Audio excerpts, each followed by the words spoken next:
Welcome into the Chasing Trails podcast, brought to you by St. John Trail Running and powered by Resilience Through Fitness. Join two middle-aged dads as they sit down and talk trail running, life, and everything in between. Now, here are your hosts, Jeff LeBlanc and Brandon Thompson. All right, welcome in, everyone, to another episode of the Chasing Trails podcast. You're here with Jeff and Brandon, and we're here to share some time with you. Thanks for taking some time to listen, and wherever you're listening from, whether it's YouTube or Apple Podcast or Spotify, thanks so much for taking the time to be with us. We really appreciate that. And if you're enjoying the show, if you're liking the podcast, please like, subscribe, ring that bell, like do whatever you need to do, follow, do all of those things. It just helps get the show out there. I know some of you have been doing that because over the last week, we've had 7 new followers on Spotify. So that's been fantastic. So thank you for doing that. And on Instagram, we're up to like almost 600. Like we're getting there, bud. Holy jumpins. Like move over Kim Kardashian. Here come the Chasing Trail boys. Look on our way. Yeah, that's right. She's not the number. Kim Kardashian isn't the number one Instagram person. It's Selena Gomez. Selena Gomez has like over like 1 million followers on Instagram. What made her cool again? That movie or that show with those two old guys? Yeah, Only Murders in the Building. I don't know if that was it or like she's just really nice. I mean, I think that's part of it. Sure. But who knows? You don't follow Selena Gomez? You don't follow her on Instagram? No. Well, I follow triathletes, body weightlifters, powerlifters, and trail runners. That's it. That's all. I've reserved Instagram for fringe sports only. Yeah, right. Fair enough. Fringe sports and my friends. I have to leave hockey out of it because I don't care and I don't want to see anything about the Leafs ever again. So yeah, I think I'm at the point in my algorithm now where I don't even really see my friends' stuff very often anymore. No, it's more like sports, weird quotes, cat memes, like that kind of stuff. Like that's kind of where I'm at. But anyway, hopefully we show up on your Instagram feed. If you don't follow us, just check us out. The Chasing Trails podcast. You can follow us there and get some. We were cartoons last week, right? How did you like that? You look pretty good as a cartoon, Jeff. I did. I was impressed with myself as a cartoon. I feel like it slid me down a little bit. It was nice to me when. Oh yeah, you were rugged. You were rugged anime guy. Like it was fantastic. Good. I noticed it messed up the letters on my shirt though. It was RTF shirt, and it ended up being like RTE, and I was like, oh, that's. Well, did you see mine too? Like my hat, it was like it didn't register the boot. It was like a horseshoe or something like that. I couldn't figure that part out. Yeah. So that was some weird stuff going on there. But we'll play around with that. That's kind of a fun little feature that we can have now. But we won't take it too seriously. But anyway, so back to the show. Jeff? How are you making out? How's the recovery going after romping? Are your body parts starting to feel normal again? Yes, they don't look normal yet. All right. People are very disgusted by my toes when I wear sandals. One of my daughter likes to point them out to random people. Like nice. We just bump into someone we know briefly, and she'll be like, "Did you see my dad's toes? Look at those things!" Like Adeline, let's not point them out to people. But yeah, like when we did our last recording, it was like the Monday after Rockwood or something like that. So there's been some time between the two, and I would say recovery is about done. I'm itching to start to get back into training, which I think is good. I've done a few walks. I've done a few rounds of golf. That was my sort of slow recovery. And the real reason it was very slow was because my toes took a long time, especially the 2 big toes that are very black underneath the toenails. Took a long time to feel normal again, but they do now. They don't hurt anymore. Putting dress shoes on for Monday, Tuesday, and Wednesday of last week was a very big challenge. It was not comfortable at all. But yeah, it got better as the week went, and a little bit of slow activity has been good. And I got a couple weightlifting sessions in last couple days, so that felt good. So yeah, I think we're back to getting ready this weekend to hopefully get a couple good runs in, and start thinking about putting a training plan together for Looney Loops. So yeah. I think I'm coming around. Yeah, it's Looney Loops is right around the corner here. 14 weeks, my friend. Yeah. Yeah, so calf rehab is going pretty good. Had another session today, and so that seems to be progressing along pretty good. Still have some struggles with going uphill and going upstairs and stuff like that. That's still some pain with that, but seems to be getting stronger all the time. So I am going to go try and go for a run though, because Catherine, my daughter, is with the Intro to Trail Running group, and we missed last week because I couldn't go with her, and she didn't feel confident enough to go on her own. And so this time I've got it all taped up, double taped, ready to go, and it's just a little bit more walking this one because we're doing Black Beach and all that trail, which is just like mostly hill to start with. So it'll be a lot of just hiking, and so hopefully I'll be able to handle that. But feel good. Yeah. So anyway, I'm feeling pretty confident that I'll be able to jump back in here and get ready for training for that. Yeah. But I feel a lot better. Like last week was a pretty dark cloud over my whole perspective on trail running, but I feel like I've had a chance to kind of move through that and starting to get a little bit of a spark back again. We won't cancel the podcast just yet. And we'll keep going, I guess, as best we can. And, hopefully we'll be able to get some good training sessions in. So it's coming.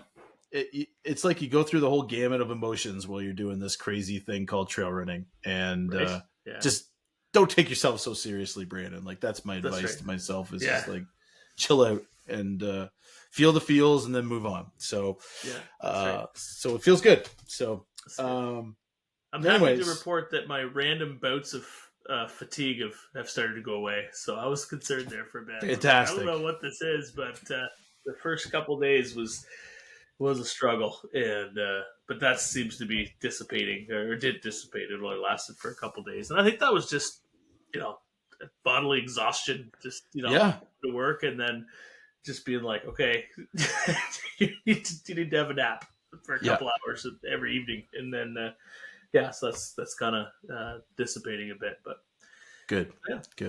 Well, today's episode, Jeff, we have a real great guest. We're thrilled to welcome to the show Melissa Allen, and she is a performance dietitian. And so I know you and I are always just trying to answer questions around food and nutrition and how that applies to our lives as human beings, but also as trail runners and that kind of thing. And so Melissa lives in Nova Scotia. She's based in Halifax, and she works for the Canadian Sport Institute in Atlantic. And so it is a really cool opportunity to be able to sit and talk with her. She's worked with Olympic athletes and helps with dealing with all sorts of performance questions around athletics and high-level athletes. And she was gracious enough to sit down and talk with us. Two very unhigh level athletes. And so it was just a real great chance to be able to pick her brain. And she shares some real great pearls of wisdom. And so we just want to turn it over to her and stay tuned after. While Jeff and I, like usual, will break down the conversation and our takeaways. And so here's our conversation with Melissa.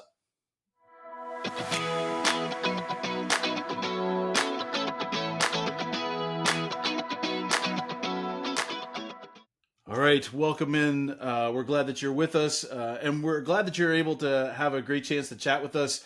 Melissa, we are so thrilled that you're with us. And for our listeners, Melissa is a performance dietitian, and she works with the Canadian Sport Institute Atlantic, based in Halifax. And Melissa, I have been looking forward to this conversation for a while. Jeff and I are always just thrilled to talk with someone who knows about food, and because that's one of our favorite topics is talking about food and nutrition. And so thanks so much for being with us tonight.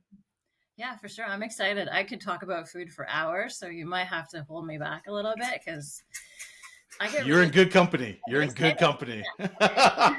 Fantastic.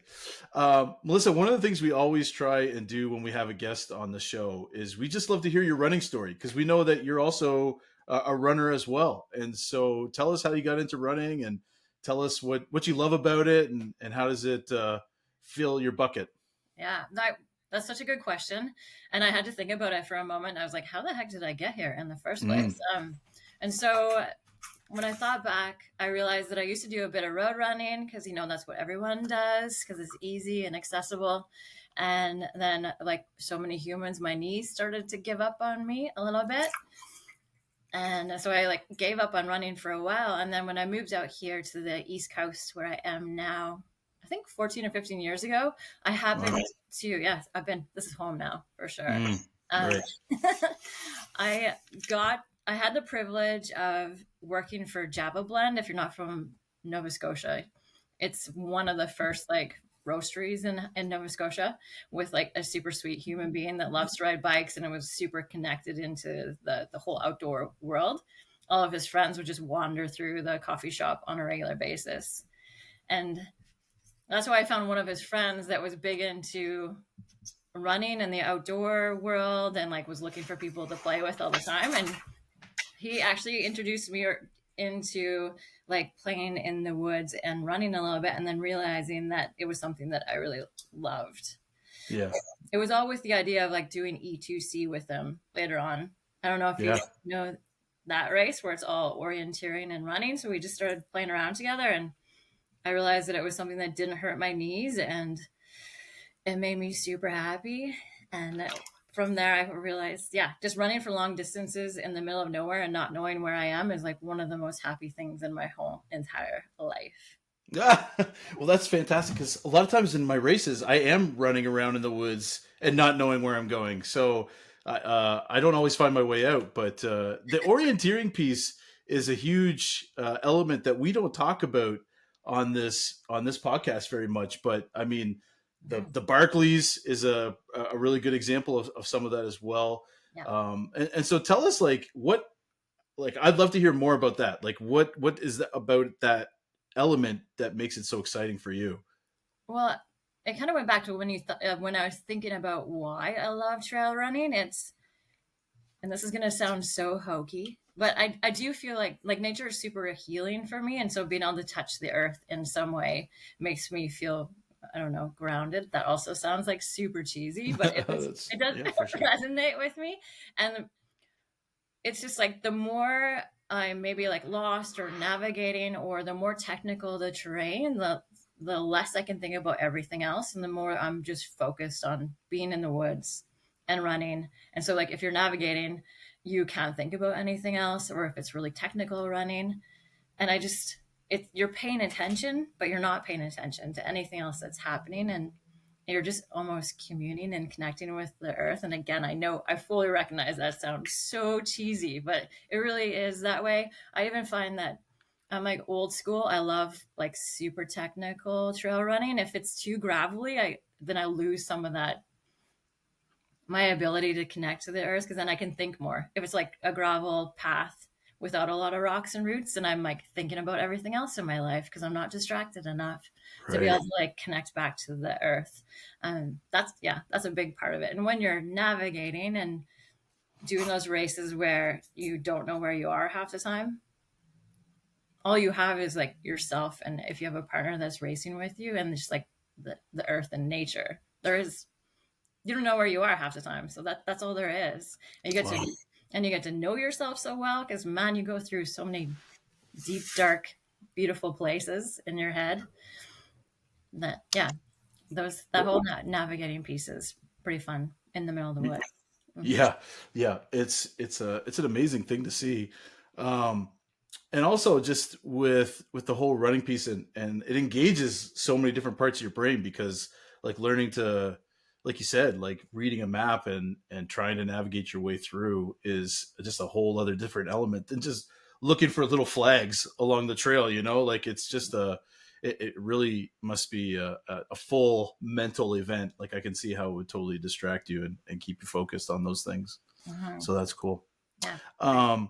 But we love hearing your story, but we also just would love to pick your brain about nutrition, because it's just a super huge part of what we do with the trail running scene, and even just with ultra running in particular. Just as you start to kind of dial in on your nutrition, that's a huge part of how well you do, and success and failure in a lot of races and stuff like that. So could you share with us maybe what are some things that trail runners need to think of when it comes to nutrition and running, and especially around those longer distances? Like for some of the shorter distances, it's not that much of a brainer. Like it's not too hard to figure out. But when you start getting into the longer distances, it becomes a real part of your strategy. So can you share with us some of your wisdom around that? I can. I definitely can. But I do always want to put like an asterisk by it and be like, I have done all of these things wrong myself. So don't think that I come in here all like, how could you ever do these things wrong? I've definitely done every single one of the things that you should never do as a trail runner when it comes to food. So some of the things that you always want to think about, and this, I'm going to put this one number one because it is a big game changer, and and we often don't place as much importance on it, is that whole hydration piece. That is going to be a huge part of how a trail runner does it. I know that we can all think of historical trail runners or like runners that we even know that don't drink any water or hardly any hydration, and somehow they make it and they do it. But the research keeps on showing that this is going to be like it is such an important piece, especially in a sport like trail running where you do have to use your brain. I do like to make fun of roadies a little bit when I'm all for that. I'm totally up for that. Go for it. And they're like, you're just running in a straight line. Like there is nothing that That's right. There's like police up ahead at every corner telling you when you have to turn, if you have to turn on a road race. Like, you just mostly shut your brain off like in a whole other way and just go in a straight line. It's not quite the same way when you're trail running, especially long distance. And hydration has such a big part when it comes to that. And then not only like your thought process, but even the way your digestive system is working.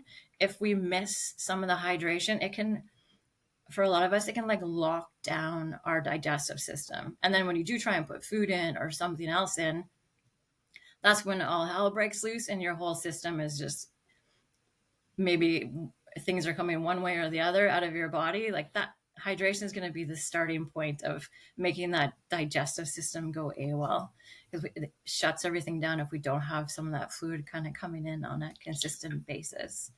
So hydration is huge, and what it looks like and how much is going to be so different from one person to the next. Some of us sweat a lot more than the other ones, and the bigger sweater you are, the harder job you have. Right.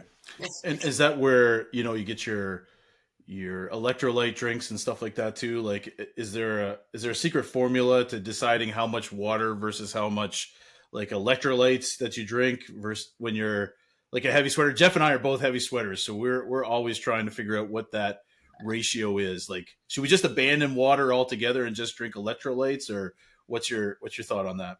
Yeah, like some of what research is showing right now with electrolytes, some of it, like we always talk about, like when you sweat, you lose electrolytes, like sodium in particular. But some of the big power we're seeing with electrolytes and even a little bit of carbs. I know that's just like a swear word, carbohydrate. But some carbs, it is that having stuff in your water actually slows down how it digests in your body. So your body has a moment to like actually absorb some of that hydration that you're drinking. So when we're just drinking, like water's awesome, but when if we're trying to really maximize hydration, which is what you're doing in a race, especially as a heavier sweater, you're trying to slow it down enough so that your body can absorb as much as possible, and you're not just turning around and having to visit the woods a couple minutes later, because that's not getting in your body that way. So right. Electrolytes, like the osmolality, like having some stuff in your water slows it down. So it's not just like right through you. But what it looks like how much sodium, how much electrolytes, we can get super nerdy and look at like analyzing your sweat content to see like, are you like the saltiest human in the world? Maybe more, because some people are really big sweaters, but not very salty sweaters. Like, there's a big variation between human to human, and then you do have to, it's the science, and it takes a little bit of work to figure it out. And then you throw in humidity and how long you're actually racing for, and that's going to even change how much, like, do you want any water, or are we just going to be doing all electrolytes? And is our fluid even going to be part of what we use to deliver carbohydrates? Because we're trying, Right. like, long distances, it's a game of trying to like get enough energy coming in, not just fluid. And you're Yeah. eating food, but we might be putting carbs in our fluid too, because that's like part number 2 is like hydration. And then the next part is like, are you getting enough food every hour? And the longer you're racing for, the more energy or fuel you're going to need every single hour that you're out there. So I often like to point out, like, the fastest trail runners in the world, which, like, holy Hannah, there's some amazingly fast people. They're actually don't have to fuel as much as the rest of us that are a bit slower, because we're Right. up there for so much longer than they are, right? Like, they're running so fast. If you have someone who's finishing a race and I don't know, they're doing so many of these races so fast, like 5-6 hours, and other people are doing them in like 14, 15, 16 hours, that's double the amount of time that you're out there. So then you're having to eat that much more food to compensate for the fact that they're going faster, but they're not out there for as long as you are, if that Yeah. makes sense. Yeah, it does. It makes a lot of sense. And one of the things Jeff and I have been trying to figure out is, when do we start eating? Like like the rule of thumb we have is like, eat as often as you can, like this, like early and often. And so is there like a time frame for when we should just start nibbling on some of that stuff that we have in our vests, or any pointers on that? Yeah, as long as you have like got an adequate amount of food coming in like that, in that beforehand, like, as long as you, this is going to sound really cheesy again, as long as you like have the sandwich around your exercise of food, the sandwich of the food sandwich around it. Yeah. When you're actually doing like your run, and it's a long one, you want to start getting food in for sure in the first like half hour, way before you feel like you need to eat at all. Because as soon as you feel like you need to eat, then we're already past the point of being too low. Like we're already playing catch up. And if you're out there for a long time, you're not catching up, because it's too hard to get that much food in your stomach consistently. So some people, if your metabolism is really high, I might even push it earlier than a half hour. Okay. Yeah, that's helpful. Thanks. Yeah. Yeah. Okay. Sorry, I interrupted you. Keep going. Yeah. So hydration, food. Hydration is hard. It depends on you. Humidity is going to be like, the more you're sweating, the more electrolytes you are still going to need to replace like more electrolytes if you are sweating more. It's going to change. It depends definitely on the situation. I've, like, not to share too much personal stuff, but I've put myself into like finished a race and I don't even remember finishing it because I threw my electrolytes off too much on the other side, because I didn't bring enough, and so I kept on. It was really long and really humid, and I had this rule, which is a good rule, like, generally, like, don't use electrolytes in food that you've never used before.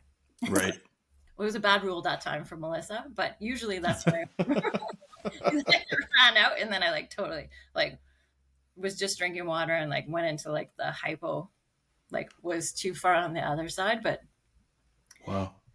doesn't normally happen, but it was, I was trying to follow my rule of don't try anything you've never had before. But Yeah. when it's that hot and that humid and you're sweating so much and you're just only drinking water, it threw my electrolyte balance off on the opposite side. But that's a special scenario. Most of us, we don't often get to that point where you're that's right. so far on that side. But yeah, Wow. all that to say, it's an art, and you have to, like, if you dial in your hydration plan for one race, and then you go, like, if you're in the East Coast and you're racing here where it's like hot and humid in the summer, and then you go and do something on the Western Canada, like over in Western Canada where it's like dry, that's going to be very different for you, your plan. Right. Just from like, you're still going to be, it's just going to be different for so many reasons. Yeah. Yeah, that makes sense. Yeah. There's a lot of really simple stuff you can do. Just to even figure out how much you do sweat to give yourself some parameters for like hydration. It can be as simple as doing a workout or a run that's similar to like the race, what you think the weather's going to be like for the race, weigh yourself before you start like your training session with as little of like as few clothes as you can. So find a private space, or trail runners are not shy at all. So No, not usually. No. you like weigh yourself, look at how much you're going to drink, like weigh your water bottles that you're going to carry, go do your your run, and then weigh yourself afterwards, calculate back like to how long you're out there compared to an hour, how much you drank, and you can look at the body weight loss, and that'll give you a good indication of fluid loss for you. So at least you have some target, because I do work with athletes where on a hot, humid day, some of them will lose like 500 mils of fluid in an hour, and then the next one will lose like 1.5 liters. So it's, that even just knowing like a bit for yourself, some ideas of like how much you sweat and around what you want to hit from a hydration perspective can give you a lot of power. Although you're probably not going to be able to hit it, but at least you can get closer to hitting what you need. Right. Okay. No, that's good. Yeah. So back to the things to think about: hydration, food. Start getting food in within the first like half hour on your longer training runs or your races. What that looks like. Rule number 1 with food is you first of all have to want to put it in your mouth. You can bring all kinds of like, sometimes I like put together like all these like super nerdy dietitian ideas of things to eat, and then you get out on your run, you're like, no, I'm not going to eat, and then it just doesn't work at all. So rule number 1 is like, what do you want to eat? Bring variety, because I think we've all probably been at that point where you get like food fatigue, and you're like, those gummy bears sounded really good like 3 hours ago, and now you're like, if I see another gummy bear or whatever it is, I'm gonna like lose it. You have to have lots of different variety, and what that is, other than for most of the time it being more carbohydrate sources, and then if it's a really long run, maybe weaving in like a little bit of fat and protein depending on your digestive system. What it actually is going to be very dependent on you, because as we know from like looking at the people who are the fastest in the world right now as trail runners, none of them eat exactly the same thing. They're all, some of them are purely like gels and, fancy chews and all that stuff. And then some of them are just eating food and then all the other things in the middle. But what works for you is going to be something that you're going to have to try over and over again, try in different situations, bring a whole bunch of different stuff. I know when you're doing a long race, that's not the easiest thing, because you also have to take into account like you're not wearing a huge backpack, but trying the different things and using them over and over again to train your gut to get used to it and to make sure that it's going to be okay with what you're putting in there is going to be your biggest win. And if there is going to be stuff provided by the race directors, trying what they're going to have on course too, so that you can use what they have. Yeah. One of the things that I'm always trying to figure out is like goos and those kind of nutrition versus regular food. It seems like regular food has always been like the better option for me, but when you look at the nutrition in it, it's not very efficient. Like eating real food isn't very efficient. And so you're trying to balance real food and goos to try and maximize some of that efficiency without getting, your stomach all messed up. Is there combos of things that you could try that would work well with real food, or is it better just to stick with goos and those kinds of chews and that sort of thing, or real food? Like, is mixing it going to cause problems, or is it, like you said, just dependent on who you are? It is very dependent on who you are, but for a lot of people, like doing a blend of both is a nice way to do it, because there is even like, especially a long endurance race, you want to there's points where you want to eat food. You're like the thought of putting another like squeezy, sickly sweet gel in your mouth is like the last thing that you want to do. And a lot of things, like one of the things that a lot of people don't think about with gels is like, if you read the back, you're supposed to drink a substantial amount of water with them at the same time, which most of us are not doing. No, gels no. at all. But doing a variety of like real food and gels, it's best case scenario, you're getting like sugars or carbohydrates, but different kinds of sugars at the same time. There's different receptors in our body. So we don't want to just do one particular kind of sugar or carbohydrate because there's only so many receptor sites for that within our body. So the more we can do different kinds of sugars, the more you're going to be able to maximize the amount of energy that you're actually going to be able to absorb. And potentially for a lot of digestive systems, it's going to be easier on your system because it's when we have a buildup of undigesting stuff in our stomach that it can cause things to go sideways. Yeah. Yeah. Yeah. I find also too, like, Jeff's a big gels guy now. He just ran his last ultra and like with all gels, right, Jeff? Was that right? Did you use real food? Well, yeah. So I did. I ate some real food before the race, and in the middle, I had a sandwich and a Coke, and some jubes. But during the race, I just found it so much easier to eat, like to get a Morton gel into me. It just there's no flavor to it. It doesn't taste like anything. It just goes down, and so it was like it just seemed easier to put that into my body than anything else while I was running. And you don't have to think or chew. You're trying to avoid rocks and roots, so you just get in there and it's gone. And so I feel like I just kind of I had used them before. I stopped using them because they're kind of expensive, $7 a package. But then for the last race, I used them again, and I did like it. I just didn't know if it was enough. I felt like maybe it wasn't quite enough to have one of those every hour. Maybe I needed to use something else alongside of them, or maybe I have no scientific background, so maybe I overdid it, and then I had no receptors left to take that same goo into my digestive system all day long because I was out there for 11 hours. So Nice. it was a long day. Yeah, but so yeah, I definitely. I don't know if I answered your question, but No. yeah. Like for me, I was just thinking like the chewing part is the tricky part for me. So I like to have like a bar or a sandwich or something like that in my mouth. Like it just takes me forever to swallow it. Whereas with a gel, like Jeff said, it just like goes right down most of the time.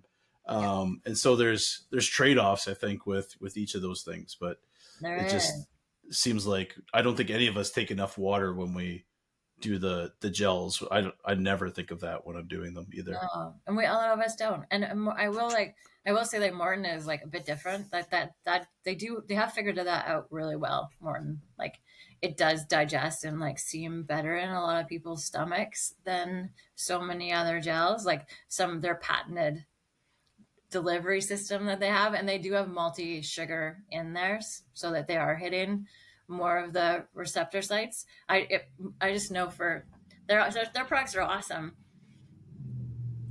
Yep. They're good for racing, and then you try them and make sure they fit okay in your system, and then you put all your money into like actual race day, and then you use them on race day because yeah, they're awesome, but they're pricey. Yeah. Which ones were you using? How many carbs were there in that one, Jeff? It was the Morton 160s, so the bigger package. Sorry, go ahead. I'm sorry. Is it 80 grams of carbohydrates? I'm trying to remember in the 120. I'd have to go get one out of the drawer and look. To be honest with you, I didn't look that closely. I think it is though, because I think the regular package is 40, and I think it's basically just a double hit. So I think it is probably 80. Yeah. Yeah, what you're getting like to give you a reference, like for like the amount per hour. If a person is doing exercise, we say for like an hour, hour and a half, depending on intensity, we usually recommend like 30 grams of carbohydrates an hour. But if you're pushing up into like, 2, 3, 4, 5, 6, 7, 8, 9, 10, 11 hours, then we're like, depending on your system, we're trying to push up to like 90 or higher. Like it depends on you, but 90 or higher every hour. Mm-hmm. Again, it takes like work. You really have to train your guts. It sounds like you had success with 80 like every hour, but training so that you can maximize that amount. Like endurance, like cyclists or some of them are pushing 120 and probably even more right now per hour, which is nuts in my mind, but you're just out there forever, right? So right. you're not eating meals. You're missing like in 11 hours. How many dinners did you miss? Not really dinners, Right. but like Yeah, but meals. meals, Fair right? enough. Yeah. Yeah. And then there's Wow. even like, do you maybe need a little bit of fats in there just to like, Hmm. for that long sustained?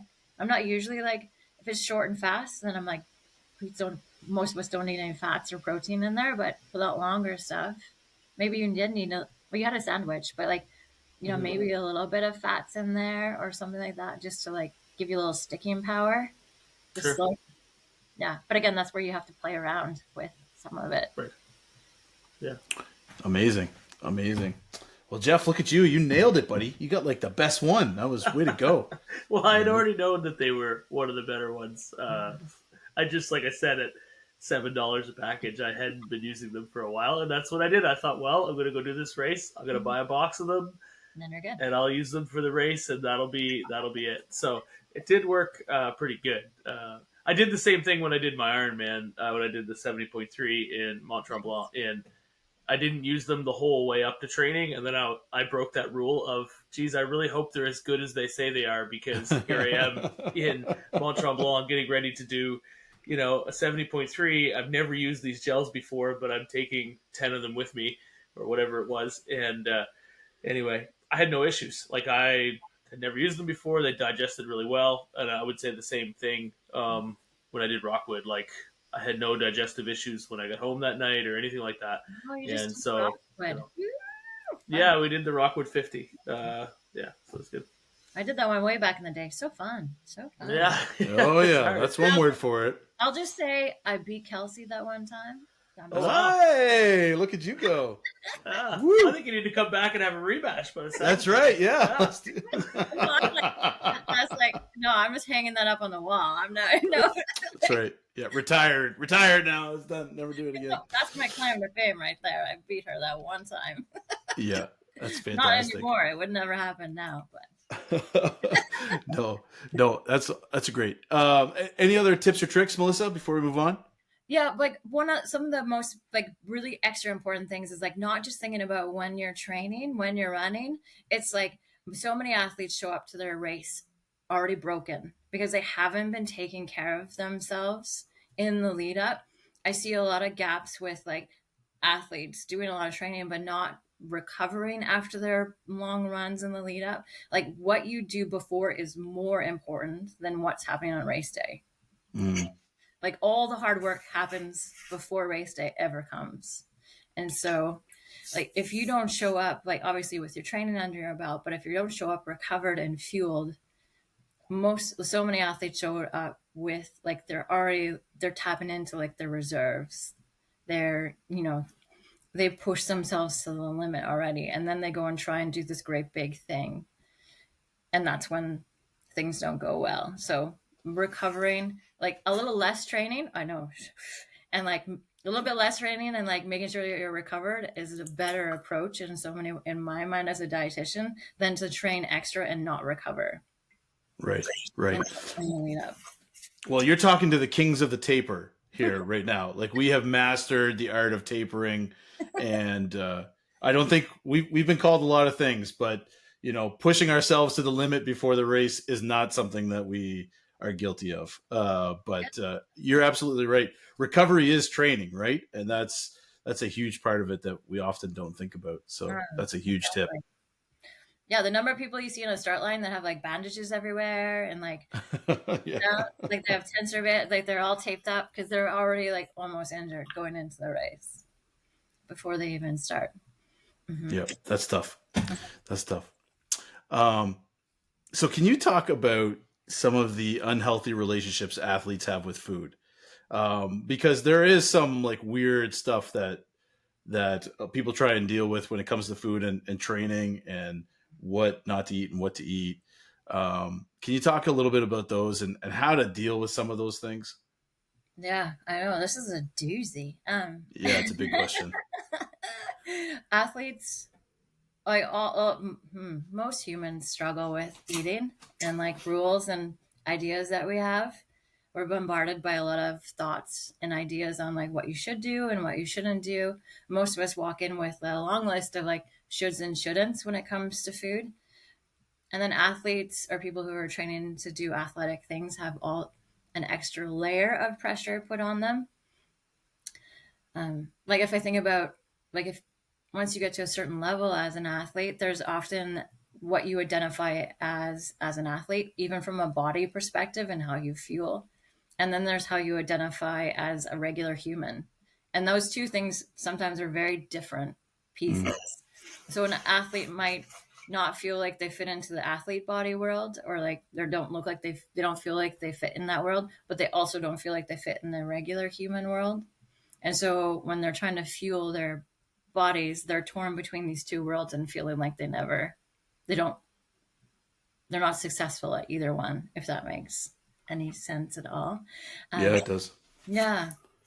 And then if you look, like when you look at athletes and what's on the beautiful internet for all the different like social media things that are out there, there's a lot of people with very passionate opinions when it comes to nutrition, but often those passionate opinions are contradictory to the next person that you see on social media. And so most people are just confused when it comes to nutrition. And I think a lot of athletes are just afraid to eat anything because they don't know. They feel like they're doing everything wrong and they don't know what to do to fuel themselves. And then, and then when we think about like fueling as an athlete, especially when you're in like your really like intense training blocks or going into your big races, sometimes it's just about getting energy coming into your body in any way that you can. So like, remember my first rule is like, you actually want to eat it.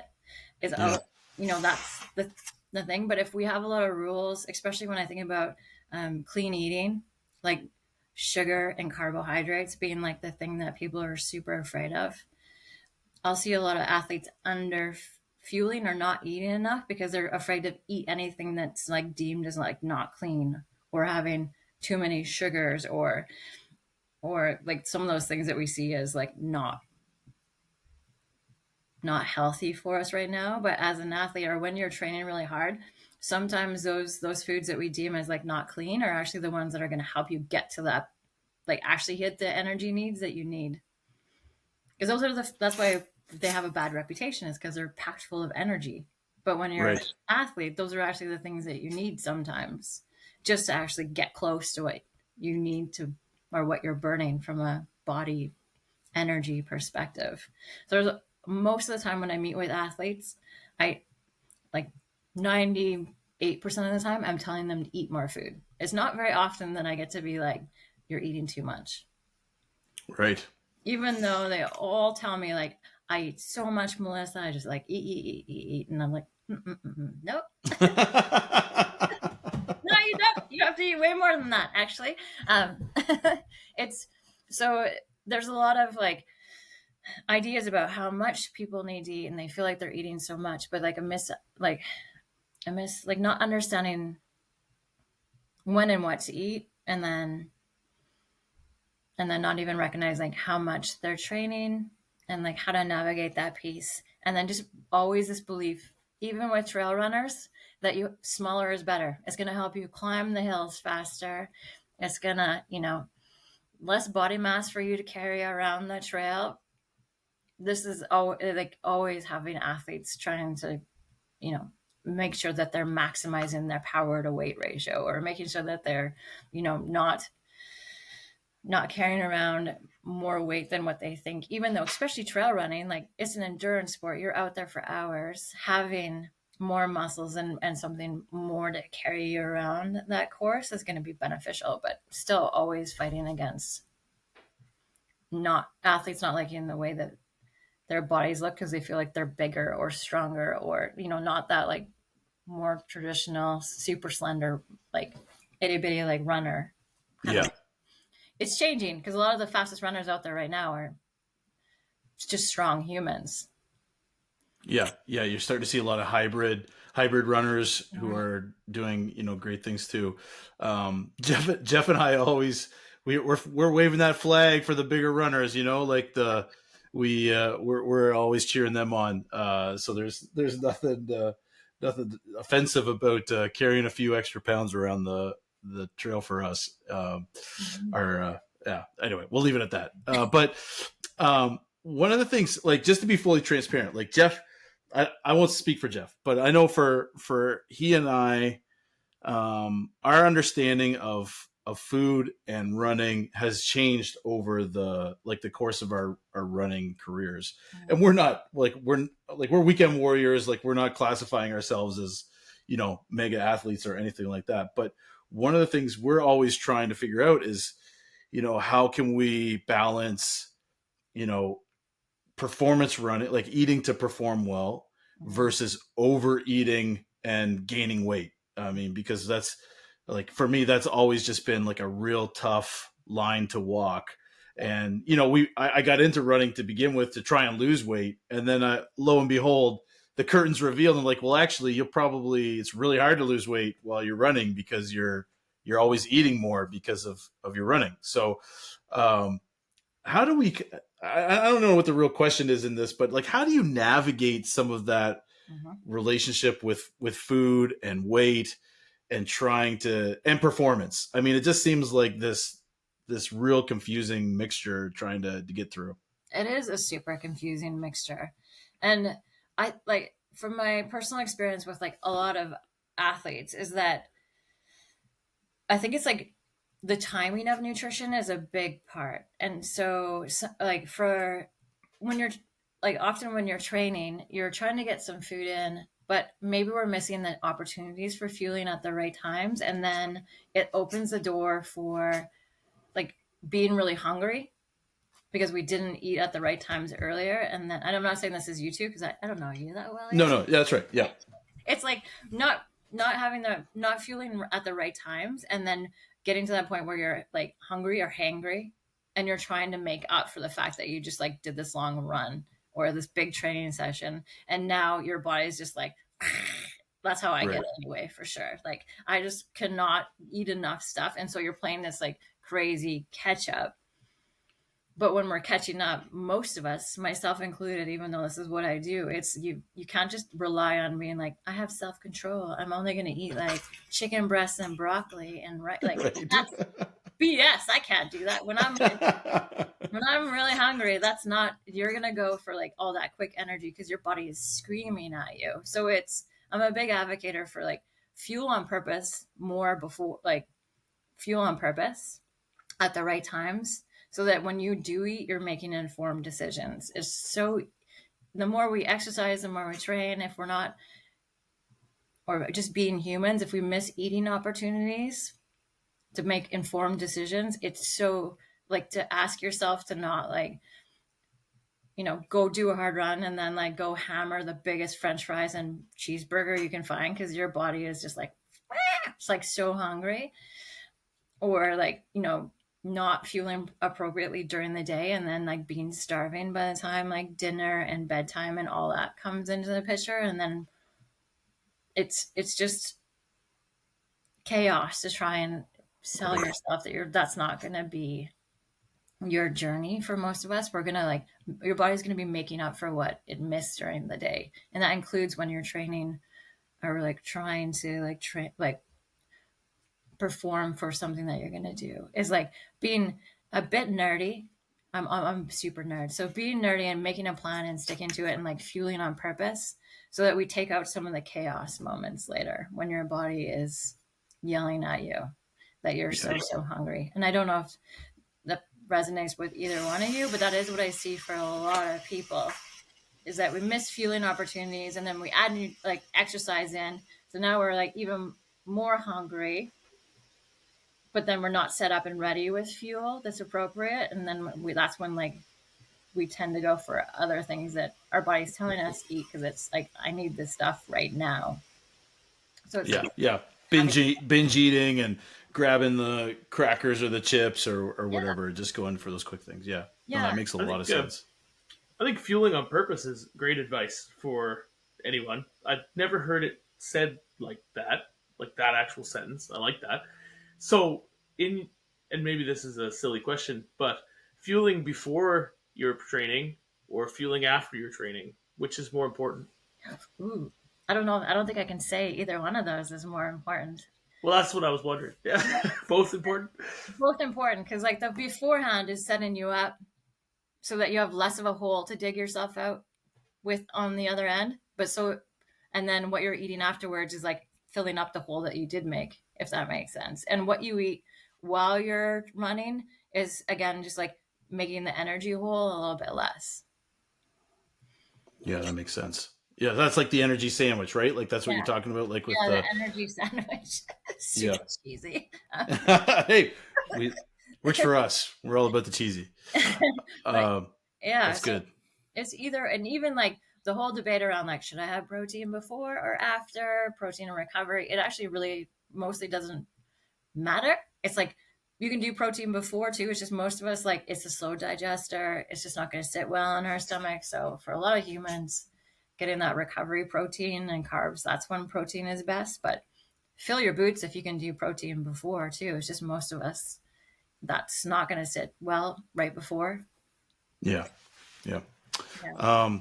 Yeah, and along those lines, I've been dealing with food. Like stress has a huge impact on how we eat, what we eat. Jeff and I both would identify that like we're stress eaters. Like if things get amped up at home or at work, we're turning to food, and that fueling on purpose kind of helps identify with that and deal with some of that. But can you just talk a little bit about how stress eating and how stress itself impacts, your performance as an athlete and with nutrition and talk about what that kind of looks like and how we can deal with some of that?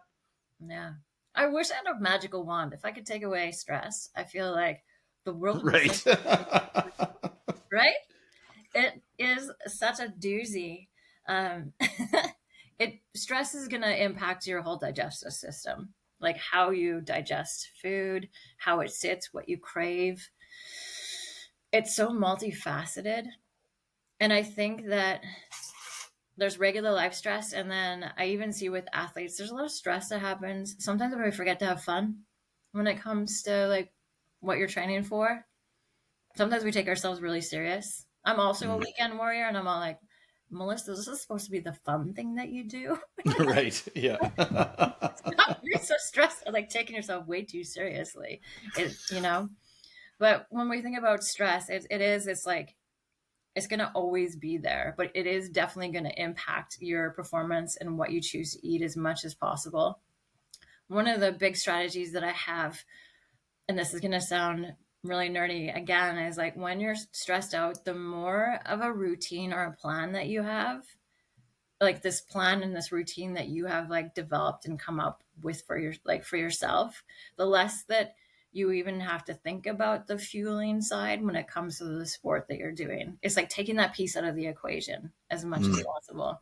Because like there's when you're trying to train or when you're going for runs but you don't have a routine or you don't know this part of like what works for you or you don't know the meals that you can kind of eat, that adds another layer to that stress that you're already having in your life, or the stress of like if it's a big race that's coming up and you're anxious and you're stressed about it. We don't need to be thinking about like, okay, now like what foods am I going to eat? Is that going to sit okay in my stomach? Do I know like as much as we can be like, no, I know that this is what I do and this is what works for my body. It can help control some of the stress, that extra added stress, or like it helps you fall back on one of the things that you can control. Right. There's not a lot of stuff in life that we can control, but we can control the food that we put in our mouths.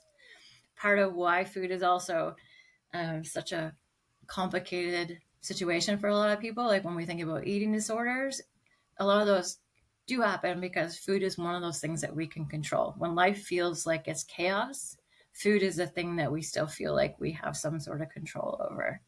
Whether it means that I'm also a stress eater. Like I love eating food when I'm stressed out because it makes you feel good and happy. Yeah, for sure.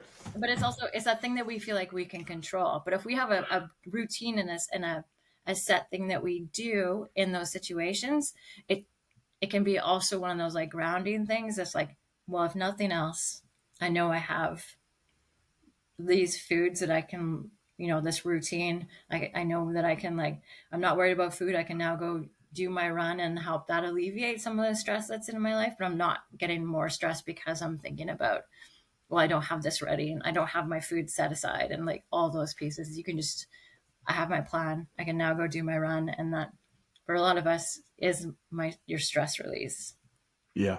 Yeah. So my immediate follow-up question is, how do you develop that plan? Like, how is that talking with people like you? Is that like a good Google search? Like what's the best way to do that? It is a little bit talking, well, it could be a Google, like there's reputable places for sure. I'm not going to say Google doesn't know anything. There's some really good people out there, or it's talking to someone like myself, but also a lot of the work comes back to you. I'm all about having a big sense of curiosity and being almost a bit of your own scientist, which sounds really nerdy again, but it's, getting out your, I don't know, your computer, your like piece of paper, your cell phone. It's like, it's starting to correct, like almost do like a journal in a way, or like talking to like, this is what I tried. This is what I did this time. This is how my body felt. Like really starting to like, not track. I'm not talking about counting your macros or any of that. It's just like, this is what I did this time on this run. This is how my body felt. This is the situation that I was in. The more you can like be really nerdy and like dig into like, how did that feel? What were the results? You're going to be able to glean so much information about what works best for you, because there's the science and then there's like the whole human component to it. Right. If science could just figure it out, man, I wouldn't have a job, because everybody would just, That's right. that's what everybody needs to do, but that's not how it works. So you have to like try different things. You can work with someone like myself so that we can be like, how about we try this? This makes sense that this might be something to try, but it does come back to you to be like, I tried it. This is how my body felt. I will never know how your body feels or how it responds to something that you tried. It takes it takes time, and it's really nerdy, but you can really start to build this routine. I have the privilege of working with lots of athletes at all different levels, even some that have been to the Olympics like 3 or 4 times. They still make a plan. They still have a routine and a plan, and they still journal and track, some of them, every time they go to compete, even though like they've been doing it at the highest level for so long. They still have that piece. They're still always perfecting, but not being anxious about it, but just like tracking and perfecting and working on that routine, even though they've been to the Olympics multiple times. It's still part of what they do, but it's just like, it's a safety net. It de-stresses because you're just like, I've got this part. Right. And so like, even just when it's coming to develop your own nutrition plan for longer runs and ultras, it's a lot of it is just tracking what you're doing and experimenting, tinkering with that as you go forward, and just see which really kind of resonates with your performance and how your body feels. Is that what you're saying? Yeah, 100%. Like there's guidelines, like there's targets or what the science kind of says, but then you take that and you tweak it and make it your own as much as you can. All right. Yeah. So it sounds like you're saying, Melissa, there is no like magic formula. You just have to keep working at it, which is never the popular answer, I got to say. Like, we're all just looking for that silver bullet. My job is not the popular one. Like, Okay. it's never like, da-da. It's like, oh, you're going to have to work like that. That is right. Okay. and then you throw in the whole idea that like, I'm not the same human I was when I was 20. Like stuff that works for me now is not what worked for me when I was 20. Like our bodies are continuously changing. So that also makes right. It's a moving target now. So it's not just even something that you figured it out when you were 25 and now you're 45 and you're trying to like, it's totally different now because you get older and things change. And then like going back to like, I feel like I didn't answer the stress question enough, is like, it's also when those moments when you're stressed, I also believe a lot that like sometimes there's food for nutrition and then there's also food for like your soul. And sometimes it's knowing when to weave in the foods that are important for your soul. And sometimes it's not about performance, because stress has a crazy impact on our body. And so if that food for your soul sometimes is going to help you de-stress, because of the physiological response from like having so much stress in our body. I think it's more important to have that moment to help with like stress levels, because even good old dietitians of Canada, like they have like eating with family and friends and food is now part of their like overall recommendations, because we do recognize that power of like it's not just carbs and proteins and fats. Like there is a whole other side to food that we need to recognize as well, the power of it from like the de-stressing like connection piece. That's obviously something that's important to all of us, because as part of what resonates with me with the trail running community is that it's a community. Yeah. Way more than so many other sports, right? So yeah. And we always have socials at the end, and there's always, food with it. And that's a huge part of the experience is enjoying food together.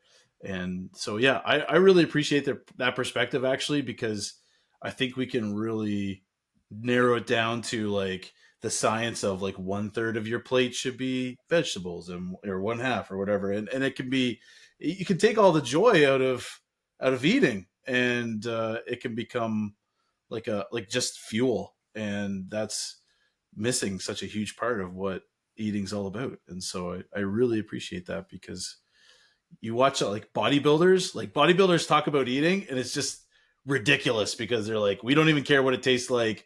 We're just putting it in our face, and that's really just to get bigger muscles. And so I'm always like, what a way to live. But yeah, anyway. they have to do what they do. Yeah. For their sport. That's why I don't do that sport, because I was like, Yeah. I love food. Yeah, that's right. I love eating as much as a bodybuilder, but I love the taste of it. So I don't have those, and I don't have the muscles either. So it's a failed experiment on my part. But anyway. Well, one thing I do want to like say before I forget too is like I would like to focus, like when I think about food, I like to focus on like getting the things that fuel you, like focusing on what to add, what are the important things to have, and not so much about like what things should I take away, if that makes sense. So even like when you're looking at fueling yourself before, during, afterwards, it's not like I shouldn't eat this, take this out. It's like, do I have the protein that I know my body needs to recover, whatever form it is? Do I have some like leafy greens or like veggies? Do I have some like carbs to like fuel my body? Like making sure you got that good stuff that you know your body needs, and getting that in, and then not focusing on like I can't have this the other thing. Because if you eat all that goodness and get that good fuel that your body needs, and then you still want to have some of that other stuff, that most of us would be like, don't ever eat that piece of chocolate. I'm like, you've fueled yourself and your body's got what it needs. So maybe that piece of chocolate is like chocolate for your soul. It's not, you're not eating it to like get energy. At that moment, you've already given yourself the energy and the fuel and the protein and all that beautiful stuff that you need. Now maybe you're just still wanting that whatever makes you happy on the inside. That's just because it's going to make you happy on the inside for that moment. So less on like, don't, more just like get the stuff I need, and then let my body like move on from there and see if I desire anything else. Usually we're like looking to fill a hole when we're eating those things because as soon as you tell anyone that they can't have something, you're totally gonna, that's all you're gonna That's right. That's all you needed. You're definitely gonna eat it now because someone told you shouldn't. Yeah. Whereas if we like get the stuff that you need, and then don't stress about like all the things that you shouldn't have, just focus on the stuff that you know is gonna set you up for success, and then you'll be fueled and informed and able to make decisions about like, am I going to have that or am I going to have it? Like, at least you've got fuel in there. You're not hungry and like trying to fill a hole at that moment in time. Yeah. Yeah. I love that phrase, food that makes your soul happy. I love the way you phrase that. Jeff, what food makes your soul happy? Do you have one that makes your soul happy? I mean, pizza for sure. Yeah, that's right. Pizza always makes me happy. Yeah, exactly. It's such a happy food. What about you? What's yours? I think I'm maybe. There are times when I really want chocolate, but pizza's probably close. We can have more than one, right? So it's probably pizza and chocolate. If I'm honest, like it'll be those two. Because there are some times when like chocolate just hits differently, and you're like, oh yeah, that's good. So I really, that's kind of my. What's yours, Melissa? Oh, I know. There's so many. Crepes are some of my most favorite things in the whole entire world. Grapes. Or crepes, like Oh, crepes. Yes, that's even better than grapes. Yeah, let's go with crepes. I also like grapes, but like they don't not. Yeah, They're just delicious. They don't feed my soul. That right. yeah, crepes with like whipping cream and all the berries and or Nutella. Just Yeah, Nutella. Now we're talking. yeah. That's a good one. Talk about a good like during a race food. Wow, you could totally tuck a crepe with some Nutella in your pocket. Man, why not? That's Yeah. carbohydrates. We had someone on the show who was talking about pancakes, like putting pancakes as like one of their favorite trail running foods, and I thought that was great. Little baby like pancakes, just like little those. Or you can do anything that's like a carbohydrate most of the time. Then you actually want to put in your mouth. It doesn't have to be fancy. You're gonna have to do a couple pancakes. But what about if you got them like maple syrup infused pancakes? Then you got like double the carbohydrates, energy. Now you're talking. Yeah. I can't even imagine the people who eat like salted potatoes, cold, salted, just handful of potatoes into their mouth. To me, that just seems so awesome. I don't know what to even say about it. It just doesn't seem good. Hot potatoes with butter, cool. Like I'm into that with some gravy, like fine. It's just like a handful of cold potatoes. I don't think I could do it. See, everybody's got their thing. One of my personal favorites, and I think most of the athletes I work with will know this, is like not go-go squeeze, but like the actual baby food squeeze things you can buy. Yeah. Those ones with like sweet potato. Those babies have like 30 grams of carbs in them, some of them. You can just like, it's like my gel. You're just like hammer that baby back. Baby food. Mm-hmm. All right. That's a good one. Mm-hmm. All right. So just as we kind of wrap up here, Melissa, like and we've touched on this a little bit already, but any suggestions on what a normal weekly diet should look like when we're training for a trail race? So let's just say like a longer trail race, maybe a 50K or something like that. What should can you give us some broad strokes on what a weekly kind of diet should look like for that kind of thing? Yeah, it is a tricky one. It depends on how much you're training that week, how much mileage you're on. But you're going to be really focused on you're always having your main meals. That's always going to be in there. What you eat main meals wise is not going to change a ton, no matter where you're at. For most people. It's the sandwich again. That's the part that changes the amount of fuel you have coming in depending on what you're doing that day. So lots of people are often ask me how do I change my day if it's like an off day versus a race, like a training day? It's the extra food that you add in around and during your training session. That's where the change in energy coming in happens. So if you're gonna if you're doing an hour-long run on a Monday, you're still going to eat food before, you're still going to have a meal before, and then depending on when you're doing it, if you need to top up with a little bit of extra carbs, like 30 to 60 the hour before, you do that. And then the amount of carbs you have or fuel during your run is going to change depending on the length of the run. And then you're going to have your recovery nutrition. So your carbs and your protein added in there as well. That part is going to not be there if you're not training that day. Or if you're doing a 3-hour run or something wild like that, the amount that you're having during the run is going to be extra added. Yeah. So that's kind of how your week would change. What is your day happening? How much extra energy are you going to be using for that training session? And so how do we navigate that with the food that you add before, during, and afterwards? Right. Yeah, that makes a lot of sense, because a lot of times some people will be jumping into a run after work and they haven't had a meal, or they had lunch 4 hours ago, and so the run is like a slugfest, right? Your legs feel dead and you don't feel like you're moving very well, and that's what I'm hearing you say is that's probably due to the fact that you have not had enough to eat to get ready for that run. Yeah. One of our general rules is you want to be getting food in as someone who's doing athletic endeavors like every 3 or 4 hours. And again, if you work all day, which is like most of our lives, you work all day, maybe maybe you have breakfast and you have your lunch, maybe you have a snack in there, and then you go do your evening run, and then when you finish your run, that's those moments where you're just like, you want to eat everything you can find, right? That's right.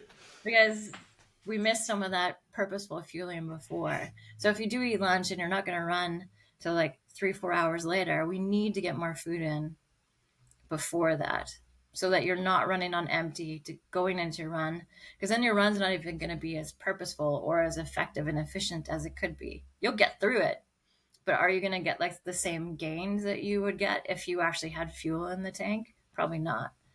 We're humans. We can push through like all kinds of wild stuff with like next to nothing in our body, but it's like, is it optimal? That's always the question. Right. Yeah. Yeah. No, So, that's so helpful, Melissa. Thank you. Jeff, you got anything to throw in there before we wrap up? Or are you good?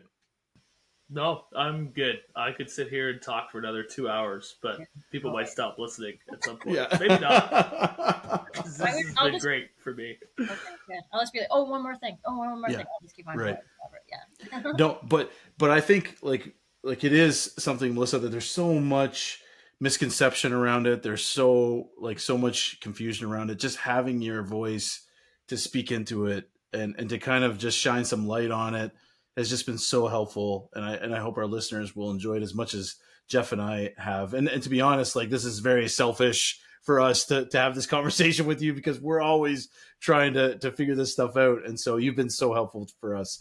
So thank you so much for your time and all that you've shared. Of course. And hopefully I'll see you all on the trail in New Brunswick sometime very soon. Mm-hmm. Yes. So we hope to see you too. And if we get lost, we're going to stick with you, because you'll know how to get us out of there. I've been lost many times. I don't know how you want to take that. All right. Thanks a lot, Melissa. Thank you. All right, Jeff. That was our conversation with Melissa. Honestly, that was so helpful for me. I heard so many good things, like eat food that makes your soul happy. I heard like that's the only thing you heard. That's right. I just needed permission to eat whatever makes me happy, and I'm going to interpret it through that lens, and I'm not going to take any context from it, just that one statement. So, yes, sir. Woohoo! So I might be 400 pounds the next time you see me. Yeah. Yes, sir.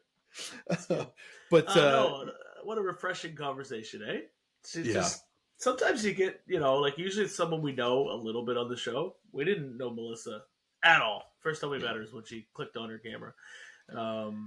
But just, I could have sat there and talked to her for another hour. She's just such a refreshing individual and such a great perspective on just eating food, and so that was good. I really appreciated the conversation. Sometimes it blows my mind, the generosity of people with their time. Like time is a valuable thing, and information and their expertise is also like a measurable gift that people can give. And so we were sitting and talking with someone for an hour who trains with Olympic athletes. You know what I mean? Like, we're 1 degree away from the Olympics, Jeff. Like, can you believe that? You're like, we're basically like ready to go, So I thought that was just really cool. And she's got, I mean, like you said, like, we could have spent hours and hours just talking about things. And the temptation is always just to like really dial in on what my own questions are. And I always try and like not do that, but I can't miss these opportunities, because I mean, maybe someone else is asking that question too. That's how I justify it. That's why we're doing it. That's right. Someone's probably asking the same question I am. And so hopefully that resonates with listeners, but it's just so fantastic to hear talk about that. So did you have any like key takeaways from it? Yeah, it's funny as you guys were talking and she was talking about like eating for what you need and eating at the right times, and I got to thinking like, what was different back when I used to go to the gym every morning, felt good about it, because I've gotten out of that habit now. sit and drink coffee in the morning. And the difference was I had to eat my breakfast before I went to the gym because I was leaving my house. Whereas now often I go and train first, mainly because I'm lazy. I spend the first half hour of my day drinking a coffee and not eating any food, and then I go do my training, and then I basically build myself a hole right from the start. And Right. then, Right.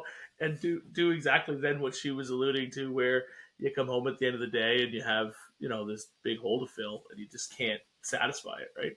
Yeah. And so I got to thinking that maybe if I'm going to do this right, and she kept saying the sandwich thing was cheesy, but when you think about it in that sense, maybe that's a meaningful change that I could try and see how that works, or see if that's actually, something that would work better for me while I get back into training here. That actually eating something before I train, first thing I do when I get up is have breakfast and then go about my day.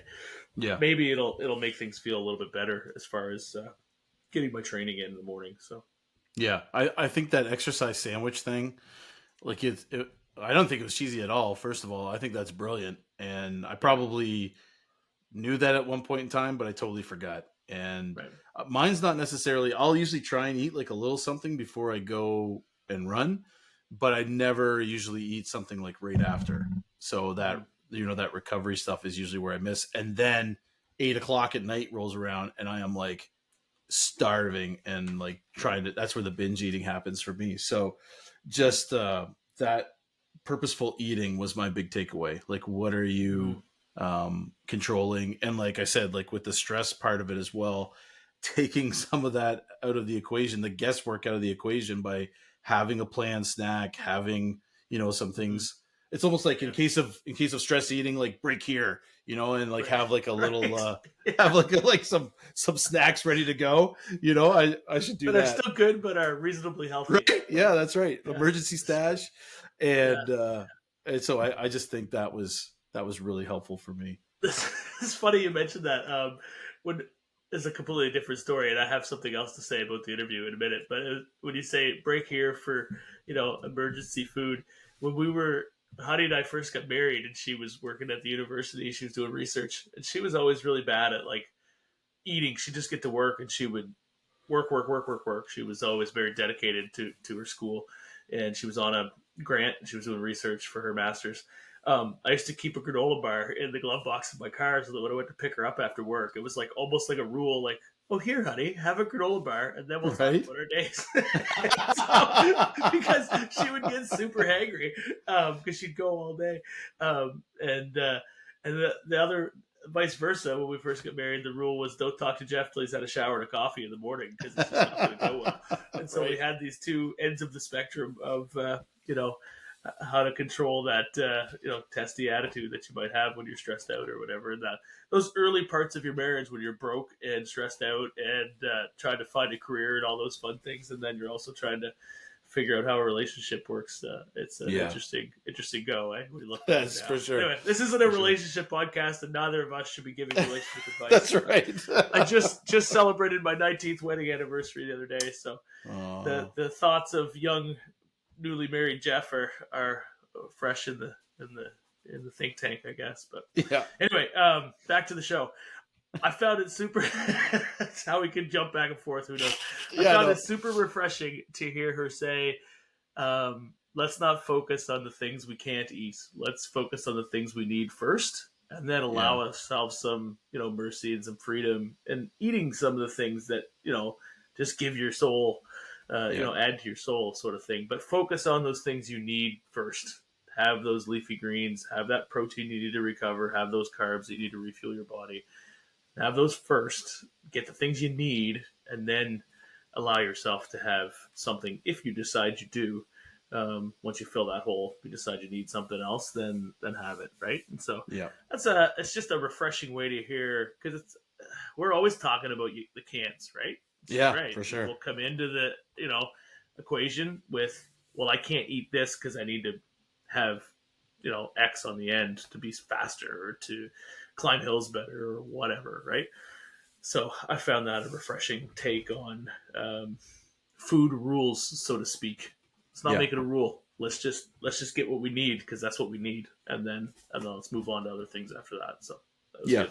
It's like it's a totally different perspective when you talk to dietitians. Like I found this when we talked with Catherine Lafore as well a couple of seasons ago. Like for us, like I'm always thinking of calorie deficit. Like how do I not eat things? How do I not do those things? Where their approach is, hey, how do we eat all those things that we like to do, but do it in a healthy way? I mean, it's just such a different mentality. Like if you're thinking of what I have to take away, their approach is let's just look at what we can you can add and what you can eat, like you were saying. And I just get that so backwards sometimes, you know, like you Right. just you start zeroing in on like, well, I have to limit this, I have to limit that, I have to limit that. And they're just saying like, It's listen, true. let's just put it in perspective here. And it's not about what you take away, it's about what you can add. And so you're right, that was super helpful, and just reminder for that perspective to, it's not all about like slaving away and cutting everything. It's about having the right moderation and stuff. Yep, for sure. And not showing up on race day all taped up because you were at a too high of a calorie deficit and didn't recover, and they're almost injured when you show up. So right, I mean that hit a little too close to home, right? You could read between the lines on that one. Like maybe Jeff wore his tall socks for a reason at Rocket Park. So it wasn't a fashion statement. Is that what you're saying? No, still got tape all over his Achilles tendon, but yeah. Is what it is. Yeah, so we hope you appreciated the conversation with Melissa. We know that we did. And in the meantime, everyone, keep on chasing those trails. 1, 2,